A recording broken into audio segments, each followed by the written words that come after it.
Bonjour, nous allons voir aujourd'hui comment utiliser la balise mort sur un site WordPress. Alors la balise mort, c'est ce qui va vous permettre euh, d'avoir un affichage en page de blog, un affichage tronqué de vos articles, pour éviter notamment le contenu dupliqué. Donc cette balise mort, on va pouvoir la paramétrer sur l'article en lui-même. Donc là, bon, j'ai un article où c'est du texte qui ne veut rien dire, hein, mais c'était juste pour vous montrer l'exemple. Donc en général, la balise mort, on la paramètre au bout d'une ou deux phrases. Bon, là, on va le faire entre deux paragraphes, hein, pour que ce soit bien clair pour vous. Donc c'est pas compliqué, vous placez votre curseur bah, à l'endroit où vous voulez mettre votre balise mort. Donc moi, en général, voilà, je fais un aller à la ligne. Et la balise mort, elle se trouve ici. Hein, vous voyez, insérer la balise mort. Donc il vous suffit de cliquer dessus. Ou pour ceux qui aiment bien les raccourcis clavier, donc c'est Alt plus Shift plus T. Bon, moi, j'utilise la souris. Hein. Voilà, donc vous cliquez là.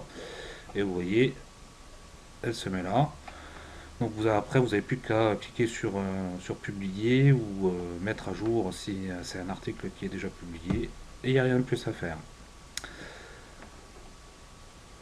Alors par contre, cette opération, vous serez obligé de la faire pour chaque article.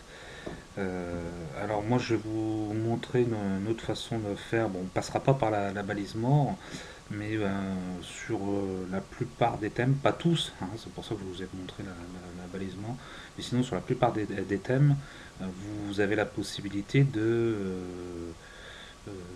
de paramétrer autrement et plus simplement. Donc pour cette technique, vous allez dans Réglages et vous cliquez sur Lecture. Bon, j'ai déjà ouvert la page à côté. Et donc dans vos options de lecture, en fait, vous voyez que là, vous pouvez afficher soit le texte complet, soit l'extrait influx. Et donc, si vous paramétrez l'extrait, selon le thème que vous utilisez, ce qui est le cas du mien, automatiquement, vos articles seront tronqués en page de blog, comme ici. Vous voyez, on voit read more, bon, j'ai pas fait la traduction, c'est lire plus. Donc là, ça se fait automatiquement. Moi, sur ce blog-là, je n'ai pas besoin d'utiliser la balise mort. Donc voilà, comme ça, vous avez les deux possibilités. Hein. Si votre thème le permet, ben, paramétrez tout simplement l'extrait ici. Donc, ça sera plus simple pour vous. Ou alors, sinon, si votre thème vous oblige à passer par la balise mort, la technique de la balise mort est ici. Bon, sauf que là, il faudra le faire pour chaque article. Voilà, je vous dis à bientôt pour un nouveau tutoriel vidéo.